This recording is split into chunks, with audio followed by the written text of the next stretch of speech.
It is time. We'll go and get started.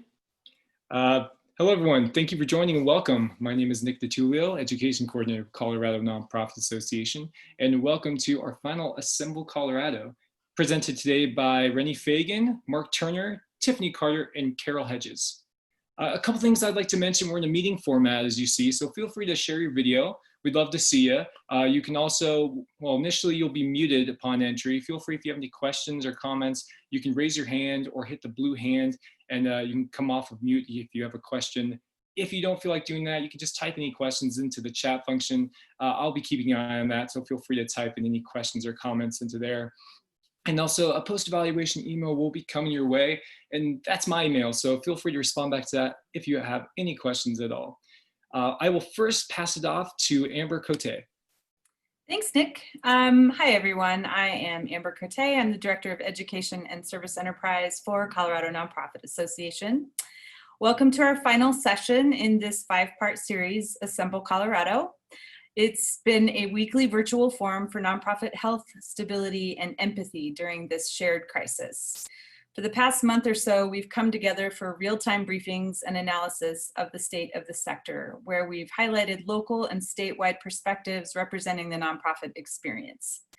Today, I'd like to thank our staff and the various guests that we've had over the last 5 weeks for bringing invaluable insights and expertise to these gatherings.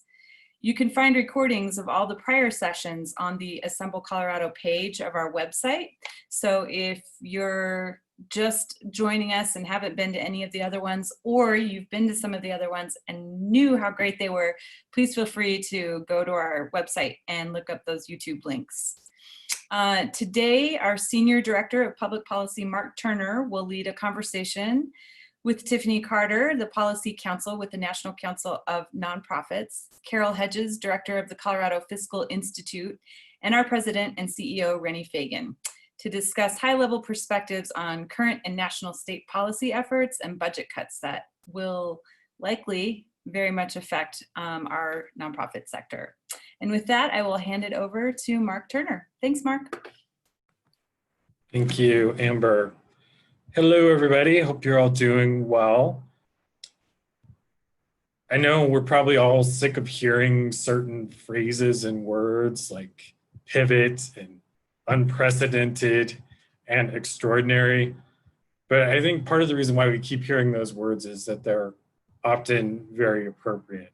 And in the public policy world, I would say they're very appropriate right now. So normally at the end of May, especially in Colorado, we might be spending those last few days celebrating the end of the state legislative session, celebrating our successes, and hopefully going on vacation.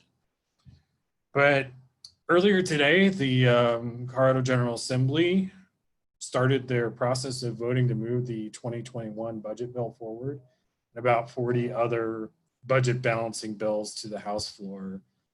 These bills include the largest budget cuts that I've certainly ever seen in my 15 years working on public policy here in the state.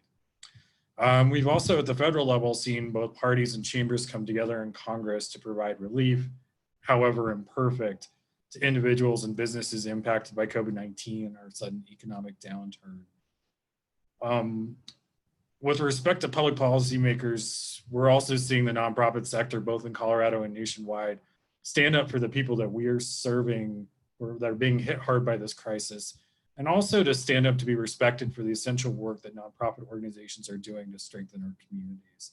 So all of this said, I'm going to turn this over to Tiffany to talk about and give a perspective on what's going on at the federal level.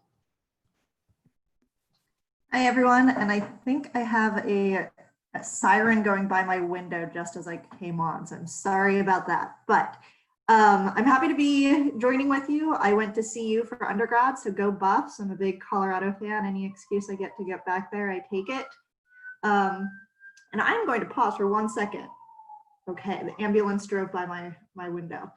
So there's been a lot of things going on federally. I'm going to cover a lot of things very quickly. I might talk kind of fast. I'm sorry if I do. But I do know that these calls go a lot better if you stop, pause, interrupt me, ask questions. Mark, feel free to interrupt as needed. Put things in the chat box, and I'm happy to go over whatever is most important to you. because the Colorado Nonprofit Association and you as members are the only reason we can do what we do federally. And so we want to know what's happening and how we can help, present the information to you and then present what's happening on the ground back to Congress. And so that's what we do. And we're happy to join you anytime we can. So we have 4 big asks right now going on in Congress. We presented a letter. Colorado Nonprofit Association was involved in helping draft that. And we thank you and Mark and Renny for being involved. But we are asking for an extension of the PPP, providing for self-funded or reimbursing nonprofits, increasing emergency funding, and strengthening charitable giving.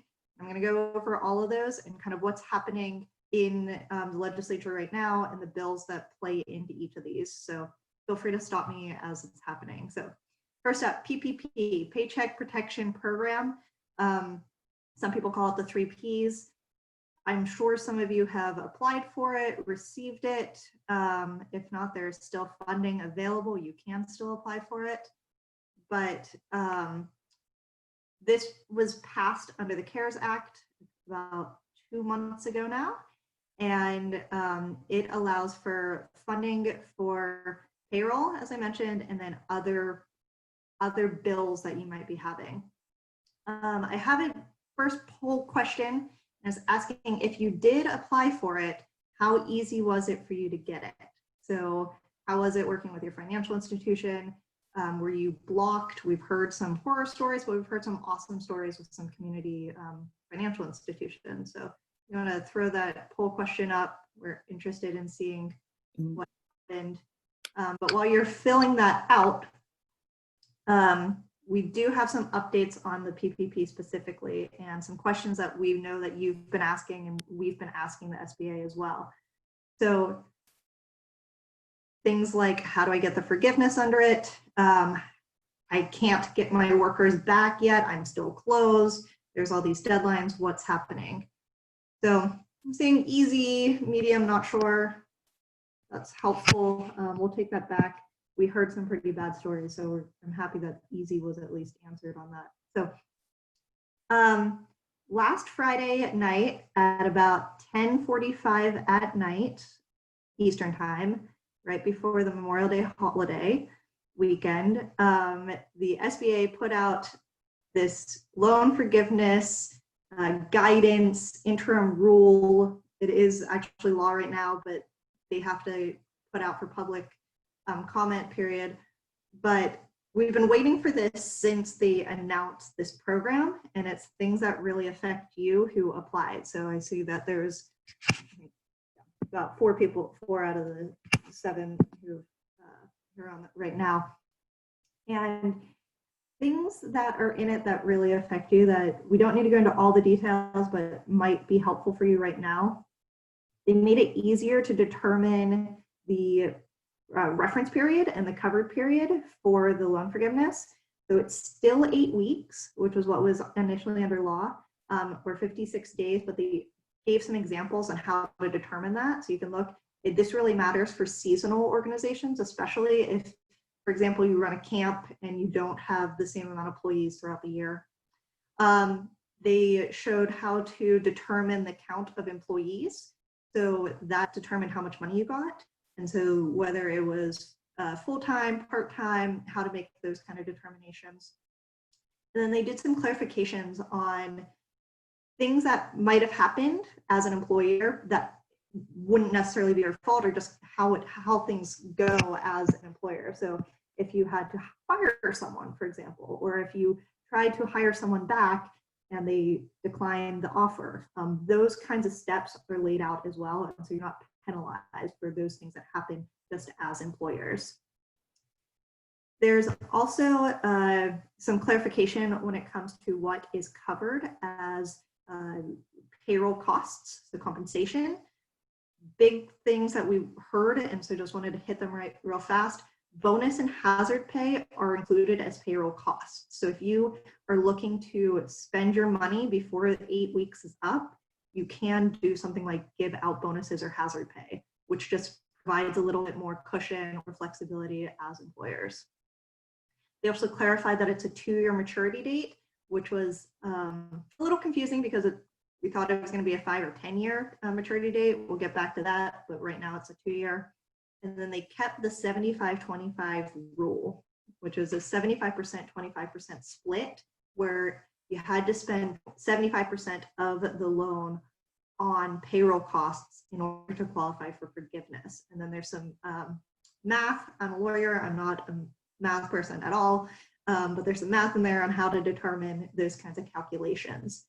And so we have been pushing to get rid of this arbitrary 75-25% rule because it wasn't under the CARES Act. It was actually created by the SBA under a previous rule that came out a few weeks ago. And it's creating a lot of problems with nonprofits who are trying to spend the money and might have bigger costs right now than payroll, something like rent. So we'll get back to that in a second, but just wanted to pause if there's any questions on kind of this general guidance interim rule right now. Seeing some head shaking. Okay. I think there's another poll question about whether you are working on the 75-25% rule and if you're aware of it, and then how this might limit your forgiveness. I want to throw up that poll question. Get a chance. So while that's going up, there is some problems with this rule, as I was just describing, and we've sent comments into the SBA on behalf of nonprofits saying, hey, we actually have like a huge, the museums, for example, or zoos that might have this huge cost, but payroll isn't the main cost right now that they have to cover during this pandemic.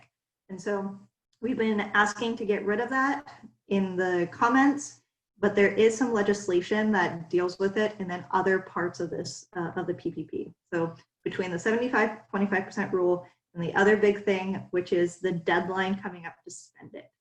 So if you were one of the lucky groups that might have gotten the funds on the first day it was available, I think, which was, I believe, March 3rd, your deadline might be coming up in next week, a week from today. So we know that these timelines are getting really, really close, and Congress is also aware of that.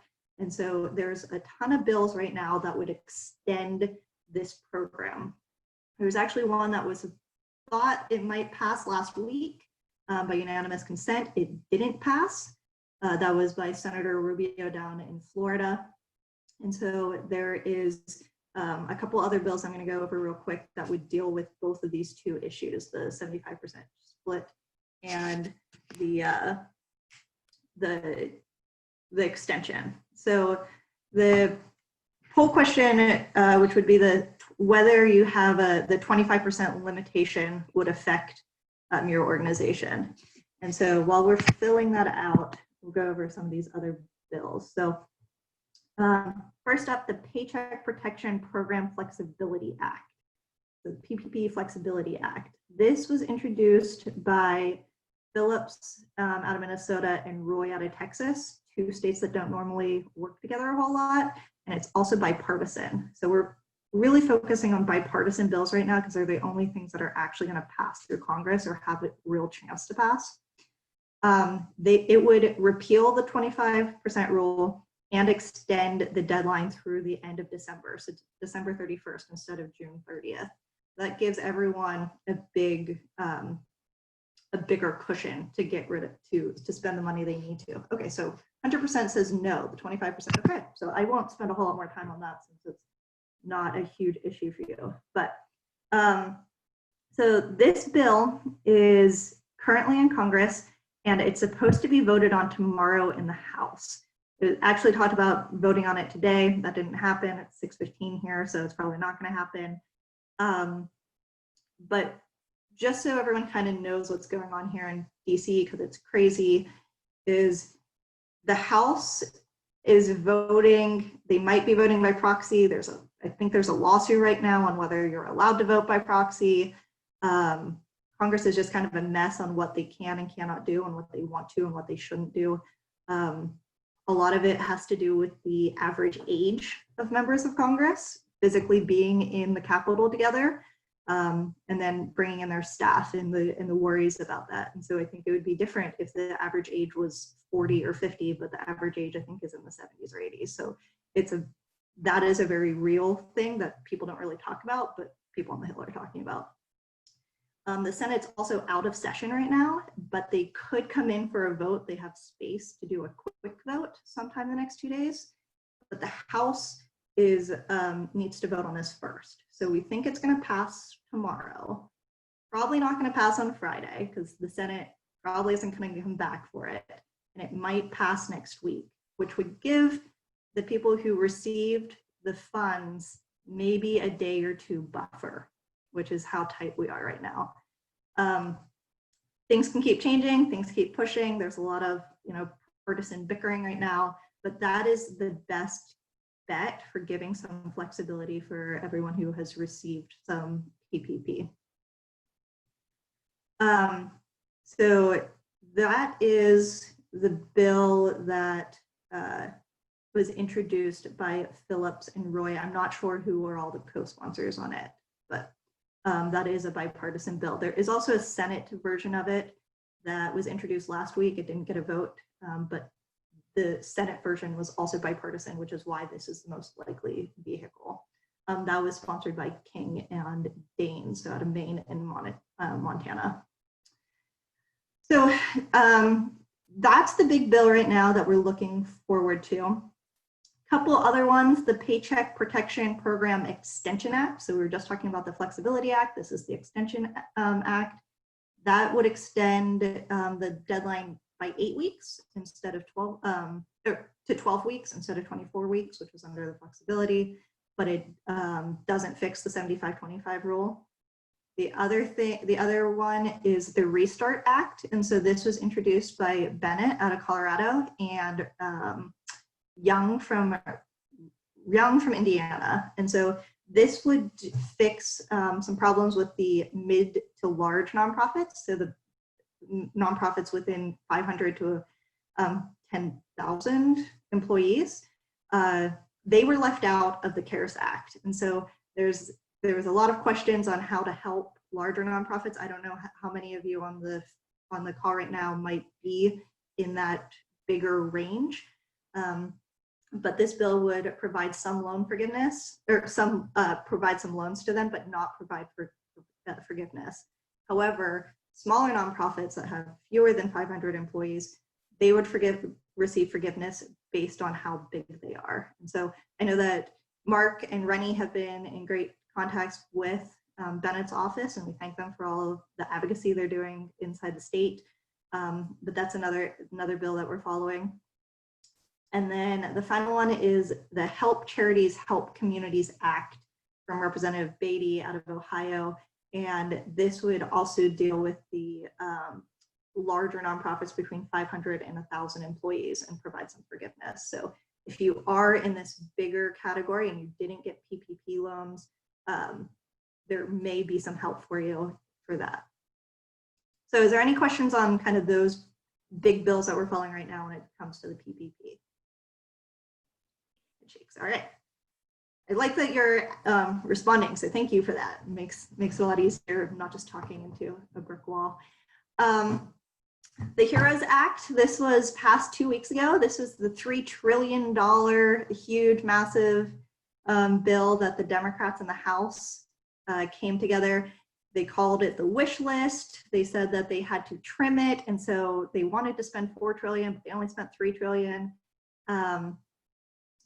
If you aren't included in it, you can claim that you were part of the $1 trillion that they cut from it.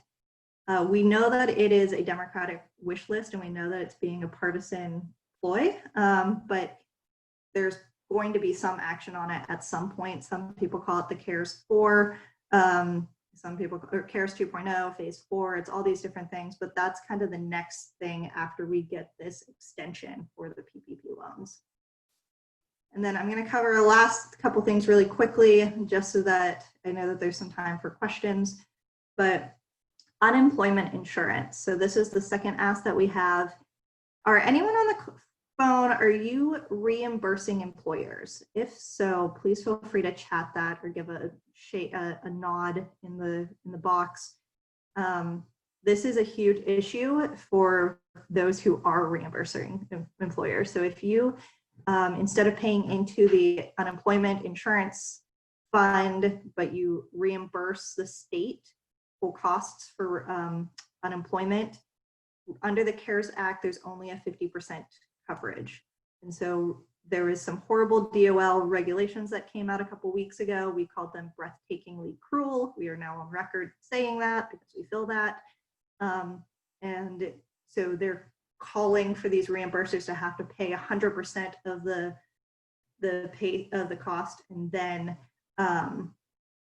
get reimbursed afterwards. And so that's a huge chunk of money, and those bills are coming due right now. And so we do have a survey out to find out about this. We're trying to get 100% coverage because right now it's not your fault if you had to lay off people. And so we want to make sure that reimbursers are covered just the same as everybody else. I think there's a poll question on it as well. If there's a chance to put that up. But we are putting out a survey and we want to take action on this. We've reached out to DOL to change it. And there are some bills, or it was covered in the HEROES Act to actually fill some technical problems with it as well. Additional funding. I don't know how many of you are working with your state and local governments for funding through the CARES Act. So in addition to the PPP, there's funding specifically for states. I think Colorado had got something around 2.2 billion. I think localities there got some around 1.6 billion. But there's been a lot of talk by governors nationally on whether and what that funds can go to. And there's been some restrictions on it. Some states have been really good with making sure nonprofits get funds specifically out of it. And so that's huge. I think one state gave made a $60 million fund just for nonprofits. And so if you don't have access to that, it's something that you should continue to work with. And I know Mark's been on top of this issue as well.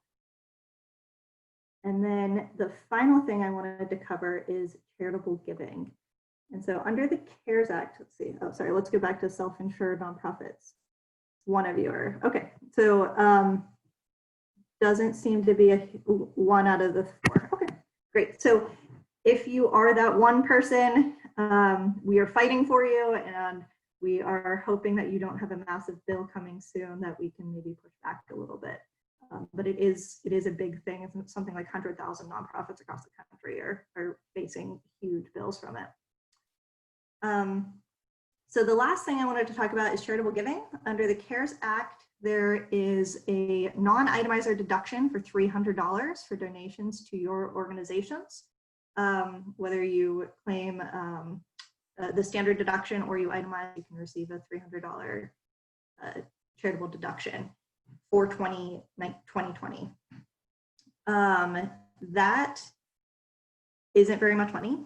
And we know that all nonprofits need more funding right now and could do more with more, or you have to close your doors and you aren't able to serve your communities the way that you need to. And at the same time, your services are needed, absolute necessary right now. So we are working to get that cap or that amount increased or removed.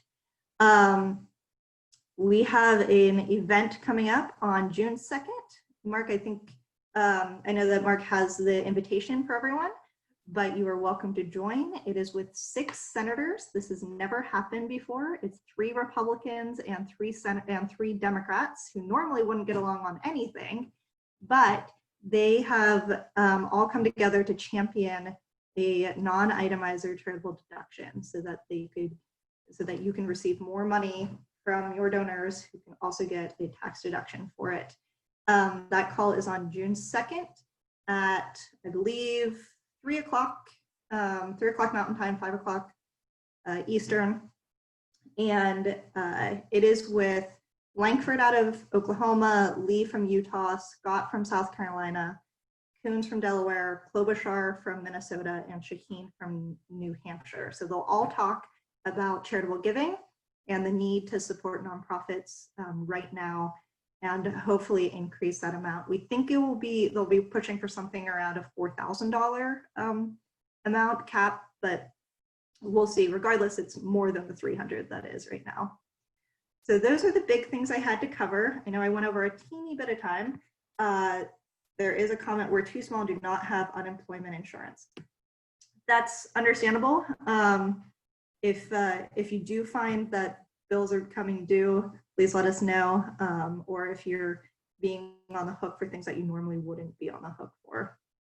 What role would we play if joining the call? So you have the opportunity. That's a great question. Thank you, Tracy, for chatting that in. Whenever you register, there's the opportunity to ask a question. Please ask a question and raise the importance. Talk about your organization, talk about what you're doing, and how $300 may or may not make a huge dent in your budget. It is open to everyone. It's not just the states that have senators speaking, but we want to show that nonprofits care about this, need it, and are engaged. And so this is an opportunity for us to speak to the senators. Any idea when HEROES Act will be debated in the Senate? No idea. Definitely not this week. Maybe next week. Probably not. Maybe the following week. I actually don't know if it will even really be debated in the Senate. What they've been talking about is pulling out a Senate version, a Republican version, and then going from there. The Senate called it dead on arrival, so there's going to be some kind of debate, but whether it's a debate on that bill, probably not.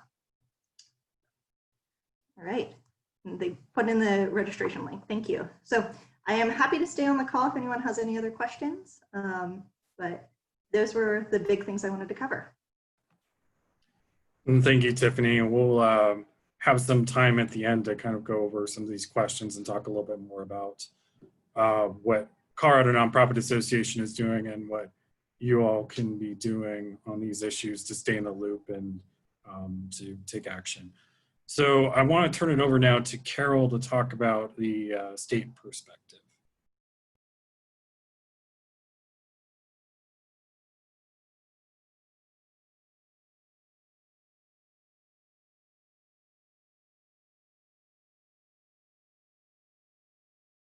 Oh, Carol, I think you're muted there. There we go. Sorry, I was just trying to figure it all out. Are you guys seeing my screen? Yep. Okay. That was what I was that's what I was focused on. And at my age, at my tender age, I'm struggling to multitask, particularly in this space of this technology space. Pleasure to be with you today. Really appreciated, Tiffany, that update. That was really great.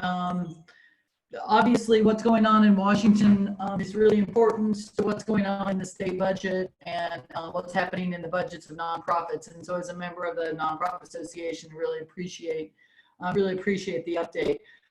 I'm gonna kind of, I don't know about you, but it's 4:30 on a Wednesday and it feels like it's Thursday on a 4-day week. So I'm going to rock through some of this stuff.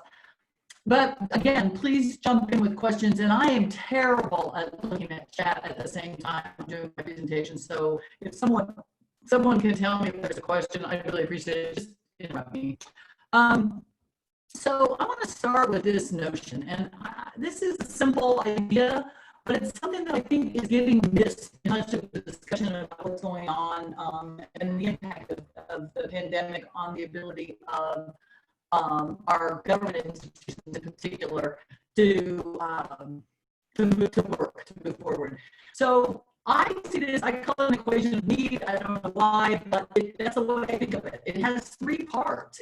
We've got the cost of increased services, which is really the direct costs. And it's kind of an invisible piece in a lot of this. It's odd because it seems like all Washington is worried about.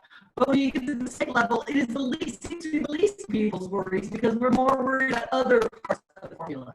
But this, it is costing schools more to teach from home or to teach kids at home. It is costing hospitals a lot of making adjustments to separate patients, et cetera.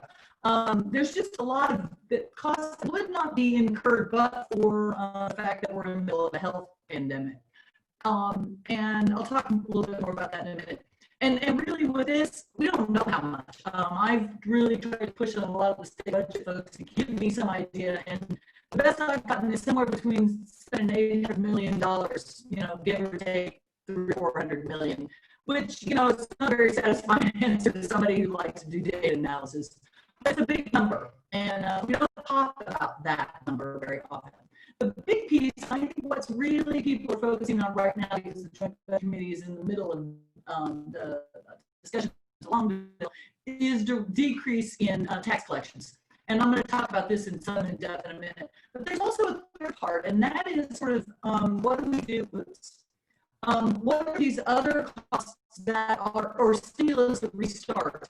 It's not like all of a sudden, because we now can have our restaurants 50% open, we're not gonna, that everybody's gonna go back to work and everything's gonna be fine. I mean, that's just not the way it's gonna work. It's gonna play out. A lot of restaurants and a lot of facilities that are under the new loosened safer at home rules just cannot make the bottom line work at the 50%. And so we're not going to see them ramp up immediately. So there will continue to be need for aid for people, for communities that have been left out so far, at least out of federal aid. And again, a lot of the conversations about extension or add on to the PPP program for a lot of the businesses so directly affected. It's important to remember in Colorado, a big percentage of our economy is dependent upon leisure and recreation. And those are the industries that are really taking, have really seen the most significant reductions. And I will tell you, and it's not good news, and I don't want to be the one to deliver it, but we might as well be honest with one another. A lot of that impact is yet to come. We've got a lot of communities in Colorado that get the highest percentage of their revenue in summer months because they're adjacent to a national park, or they're adjacent to a national forest, or they're a place where people from literally all over the world come to sort of take in the physical beauty of this place. Well, I don't know about you, but I'm not really anxious to jump on an airplane. I mean, it is not something I'm just raring to do, even though I'm getting kind of ready to do something. I'm not sure getting on an airplane is going to be the first thing that I want to do. And I think that's happening with a lot of folks. And so for those communities that are highly sales tax dependent in summer months, they haven't yet seen the impact, the greatest impact. So it's the road remains bumpy in front of us. These are some of the numbers about lost revenue, and here again, I have not compiled numbers from municipalities or jurisdictions, other jurisdictions beside the state. But in terms of the revenue estimates that were presented in May, which was an update of the March estimates, uncertainty was the most common component. It was the one thing that all of the economists, no matter what part of the forecast they were talking about, is they were talking about uncertainty. But current projections have the reduction in state revenue of $3.3 billion, which is equivalent to about 25% of the budget, the general fund budget for the prior year. So we're talking really serious cuts, up to $7 billion between 20 and 22. And my organization did some analysis very early on that showed that historically, the roughest year for the state budget is the one following the end of the emergency assistance. So, the state can't, the feds step in to give, kind of relief and help people out. But the tail of the economic downturn tends to be long. And it's after that all the feds have gone home that we see the biggest cuts. So that makes it really important that we think about that as we think about spending down reserves, et cetera. I want to talk a little bit about the cost of the folks that are left out. That was that third component of the equation of need. We know that there has been some cash relief paid, some significant cash relief. I thought that was one of the most interesting components of the revenue estimates. I mean, I'm one of the of 6 people in the state of Colorado who think the revenue estimates are interesting at all. But I will say that the part that I thought was fascinating and really something I'd never seen before is they did an analysis of the impact of the cash payments on GDP. And they were able to show that it made a real difference in keeping the GDP for the state dropping either farther, because it was just a direct infusion of cash. And that with cash, people did things like, paid mortgages and bought food and did the things that we normally do with cash.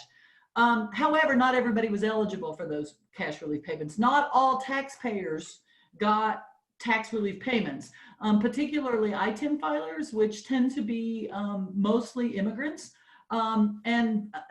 It's one of those weird situations. If you were to lay on top of the people who were most affected by job loss and on who didn't get aid, you're going to see sort of a Venn diagram that's much bigger than makes most of us comfortable. So that's something I know that our legislative leaders are thinking about right now, is what do we do for that group of people who were just simply left out of all of the federal aid. Unemployment insurance payments, there's been amazing adaptation of that system. While many of us have been arguing it needed to be updated for years and years and years to reflect sort of who it is that is actually working and how we're working and what our relationship with employers are, we saw a lot of those changes occur and a lot of that innovation occur in the unemployment insurance expansions that we've seen through the Families Act and the CARES Act. The question really is how long before workers are hired back. Colorado has extended to the insurance payments to the extra 13 weeks. It's just a question of how long is it before jobs are back and people are able to go back to work. I'm not going to talk anymore about PPP. I think Tiffany did a great job, and it's clear that there are still some adjustments that need to be made, and there's some questions about whether the state needs to step in any of those spaces. I've already talked a bit about the community assistance program. I talked about the sales tax dependent communities. Remember, in the CARES Act, there was specific money provided to communities that with population in excess of 500,000. That's 5 communities in the state of Colorado, not quite universal coverage. And those folks are really struggling now. And most of our cities, as you know, or towns are sales tax dependent. And when people aren't working and tourists aren't coming and people, that's what happens. Sales tax are particularly vulnerable. As if I haven't had enough bad news, I'm just going to be bad news bearer from beginning to end today. There's going to be a significant impact on property taxes as well. That effect will be delayed for at least another 12 to 18 months and beyond. Again, during the legislative revenue estimate hearing, Joanne Groff from the Department of Local Affairs Property Tax Division suggested that the residential assessment rate for determining what percentage of the value of our homes is taxed is expected to fall to 5.8% from 7.15%. What does that mean? Like, what am I talking about? Well, what that means is that jurisdictions that get their budget from property taxes are going to see significant decreases in the amount of money that is generated from their mill levies, because property taxes on homes is likely to go down. Simply because it's going to hold constant, or the value of homes may hold constant, but it doesn't make any difference if we're going to be taxing a smaller percentage of the value of those homes. And that is the function of the Gallagher Amendment. When the value of residential property increases faster than the value of commercial property, the percentage of our homes that we apply our tax rates to falls.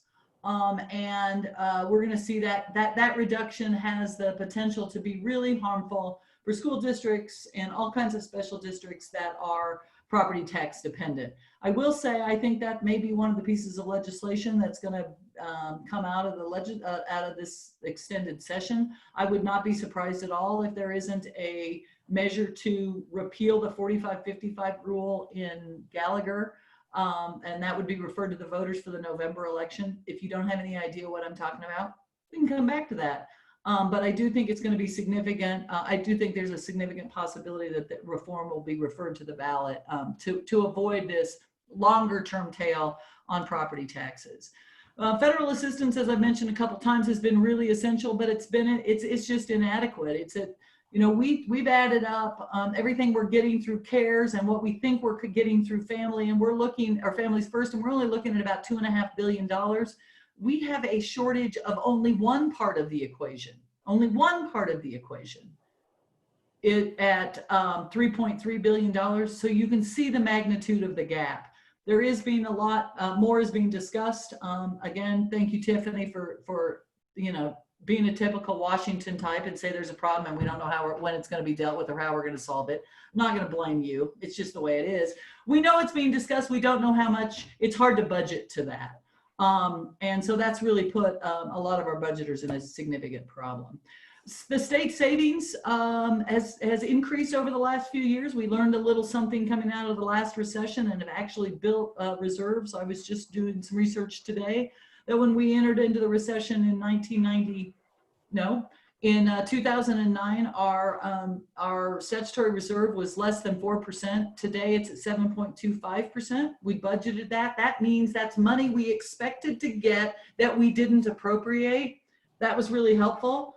Problem is, because of the revenue reduction, we didn't get it, right? It wasn't sitting there. It was just unappropriated money, but at least we hadn't appropriated all of the money and we'd set aside a bigger amount of unappropriated money. On the first reserve, the emergency reserve that's in Tabor, that's equal to 3% of taxes and fees, it's about $440 million.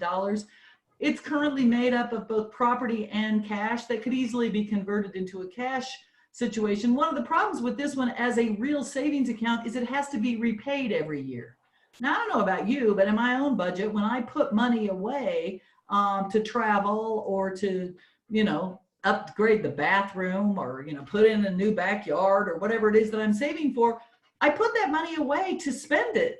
And if I had to then replenish it the minute that I spend it, it's not really a savings account.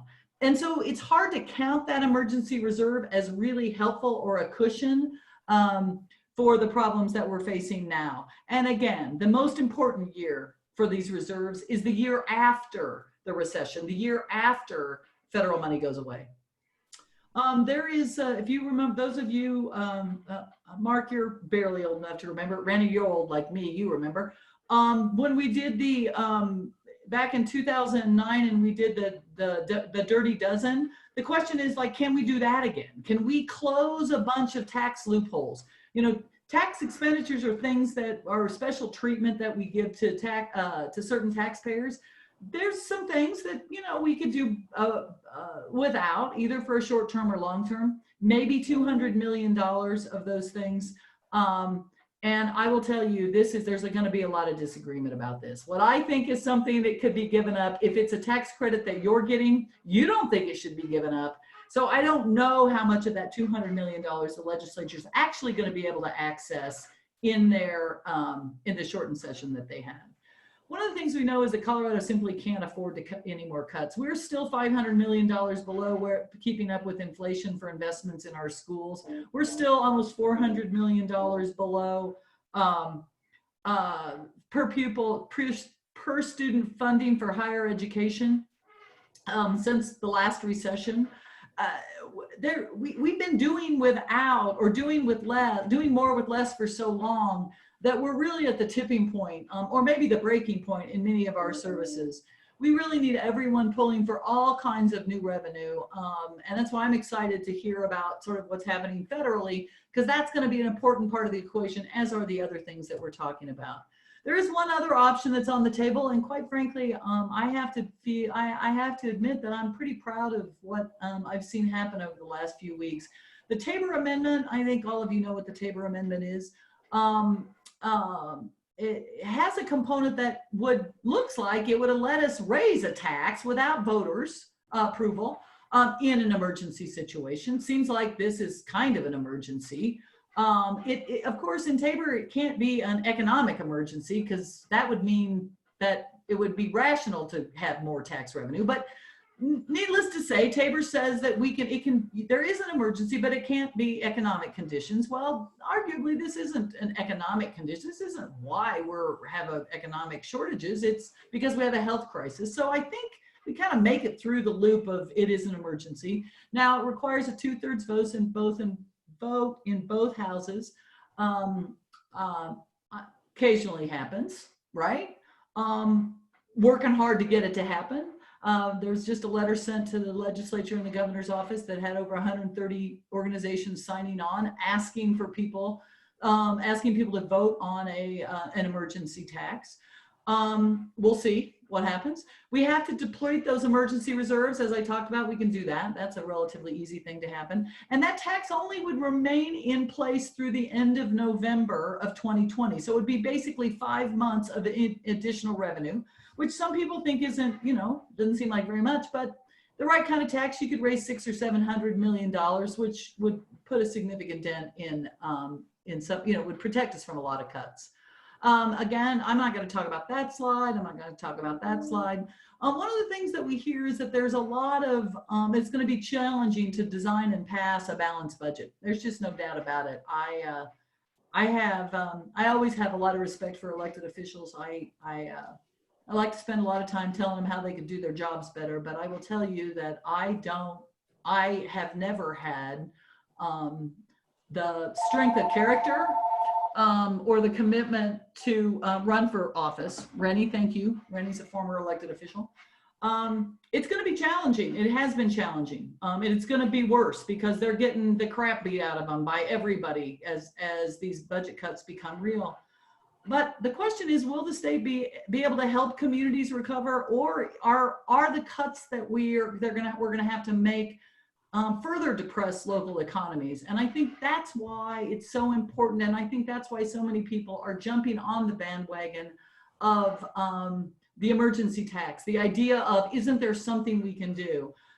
There is one other thing that I just want to throw out, and I'm going to shut up because I think I'm over time as well. But that is, there will be, if we can qualify for the ballot, the Fair Tax Colorado measure will be on the ballot. That will raise, it was the pre-COVID estimate was about $2 billion a year. That would be raised while at the same time giving a tax cut to 95% of Coloradans. It's challenging to collect 130,000 signatures when it's basically against the law from being closer than 6 feet away from anybody, or 6 feet closer than to anybody that you're not related to. But there's some interesting movement in that space. And so I'm just going to stop there and see what people are thinking.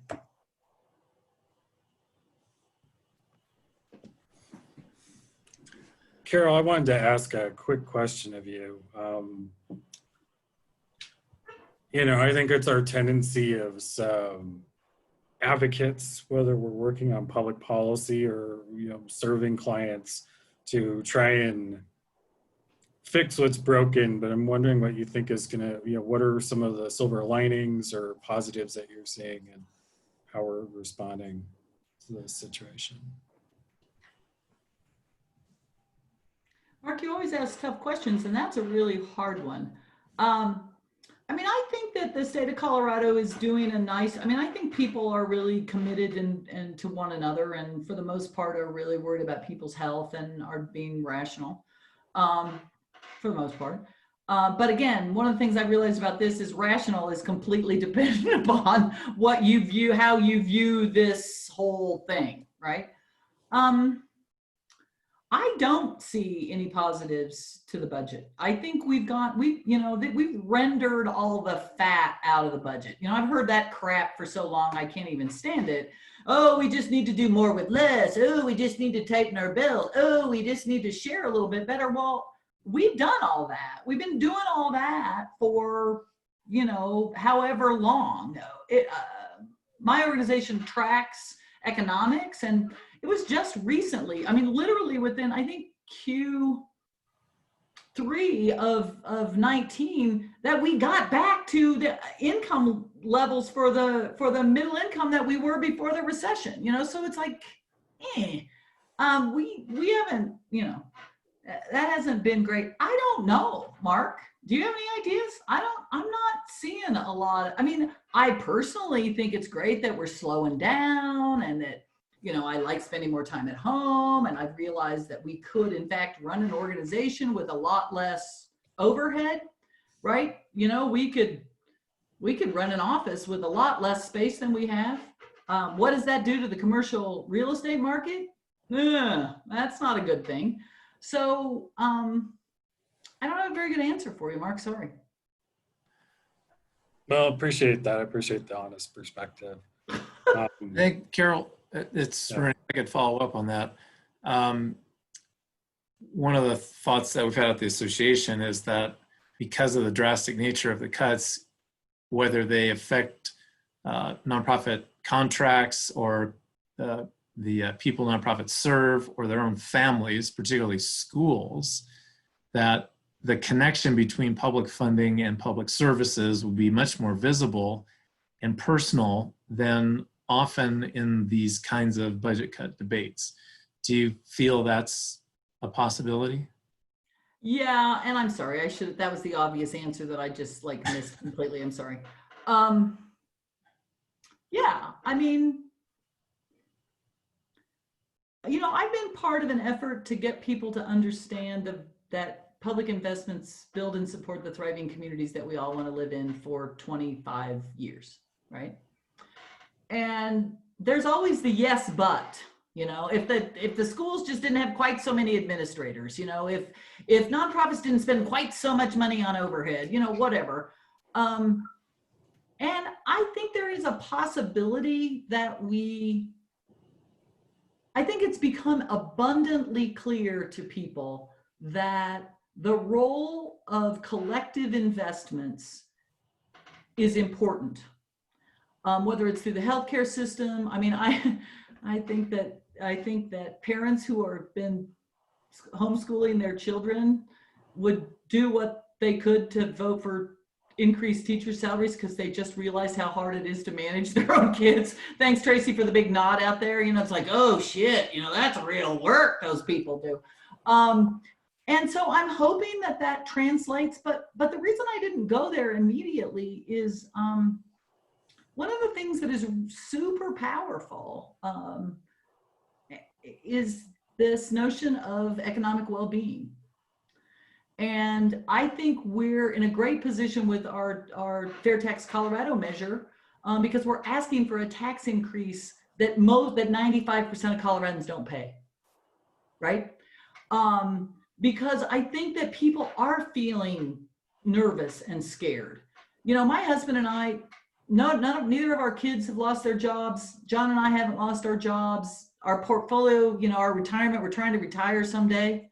It's not looking great, but we're still, you know, you're nervous about it. There's an anxiety. I hope that doesn't translate into, yes, these things are important, but my lizard brain is going to tell me those things are important, but I still can't like do more for people, whether it's through giving to charitable organizations or to taxes. I don't know yet. I think that's the big question. You know, we've only got a few minutes left here, but just to follow up on that, I was on a call where you mentioned a poll about the Fair Tax Colorado proposal. When was that taken, and does that help to shed light on what you just said? Are people good with taxing other people, or are they really understanding that we're short on public funding for public services? So the poll that you're referring to is a poll that was conducted by Keating Research the first week of May.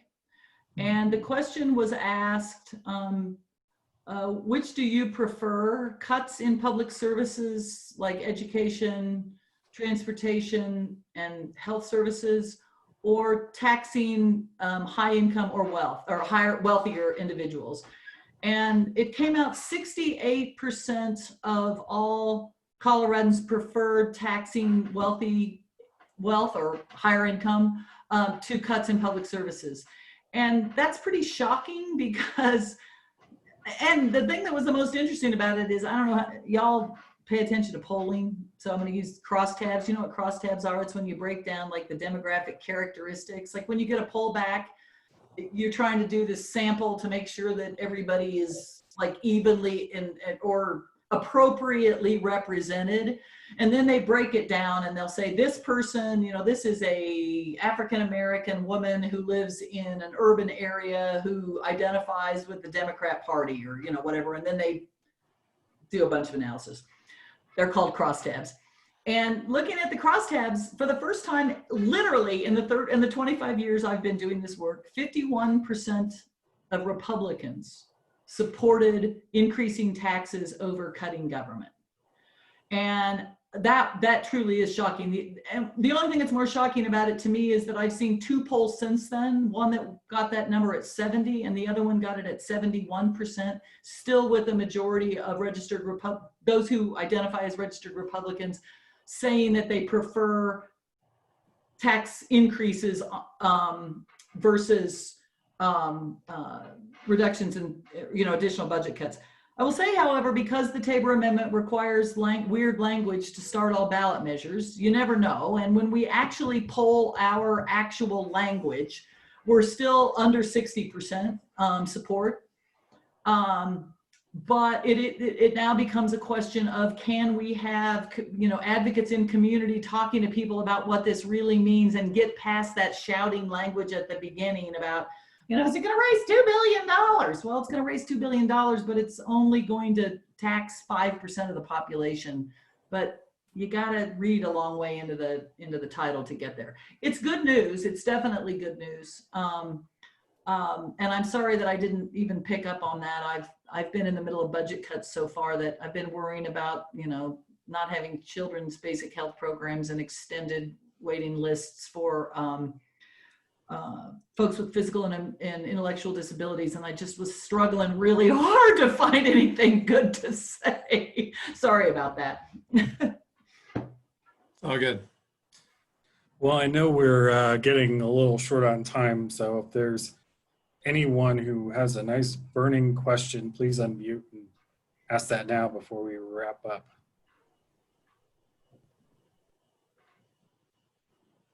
I also wanted to add that we don't have the date yet, but for anyone who's on the call who would like to do some deeper dive in terms of advocating for your mission, your organization, joining coalitions, participating and getting active, we're going to do another session with Mark in which we talk about how you can be an advocate in the nonprofit sector. Thank you, Amber. And I think I'm going to go ahead and wrap up. There's just two things I wanted to mention just related to what we've talked about today. Number one, I don't have the hyperlink handy, but there has been a nonprofit letter by national nonprofits that was referenced by Tiffany that I think really lays out the asks of the nonprofit sector, you know, loan relief for nonprofits, relief for nonprofits who self-insure for unemployment, and an increased charitable deduction for non-itemizers. So we're happy to share that as a wrap up to this call. I think just kind of lays out a lot of the policy picture that we're seeing at the federal level. And at the state level, Carol, is the hashtag is RecoverCo, correct? RecoverCo, yes, RecoverCo. Which, yes, and I think there's a call tomorrow, Thursday at noon, if anybody's interested in becoming involved in engaged in the advocacy for more revenue. Yeah, so it's RecoverCo, hashtag RecoverCo. Yeah, I'm sorry to be distracted, but we just got the ruling from the federal district, from the district court that the governor's executive order to allow for online or mail-in email petitions.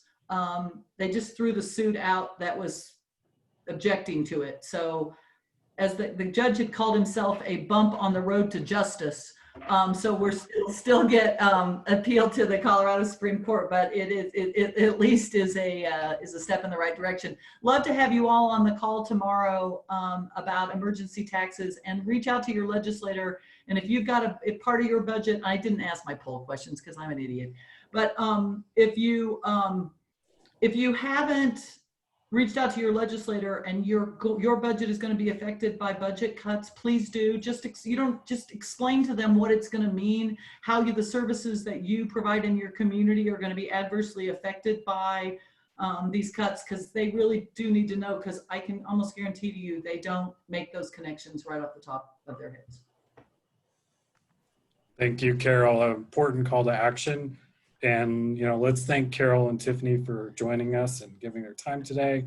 And I think with that, we will wrap up, unless there's anything else you want to add, Renny. Mark, I just wanted to jump in. Thank you for that. I just wanted to thank Tiffany and the National Council. First of all, they are really working literally around the clock to stay up with everything and get all the information packaged to the state associations, which has really been our way to keep informed and also make a difference on federal policy. And the team always does a great job. I had the fortune of chairing the board a couple years ago. It's a really great organization of state associations. And for Carol, I just want to say thank you for never giving up. You are the most committed evangelist I've ever met. Thank you, Renny. And I'm going to take that as something other than congratulations for being old. I really will. Thanks so much. Well, I'd like to thank you all for being here, Carol and Tiffany, especially for making the time in the middle of all of the craziness that you're managing.